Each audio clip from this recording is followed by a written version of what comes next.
د کال وروستۍ ورځې دي. دا کال هم تیر شو. ډېرو وګټله خو ډېرو بایلوله. ډېرو زړونه مات کړل خو ډېرو بیا لاسته راوړل.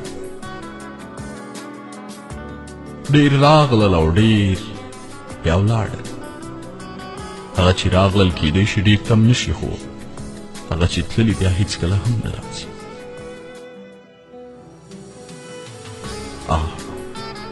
ژوند څومره سخت خو کله بیا په سختۍ ارزي.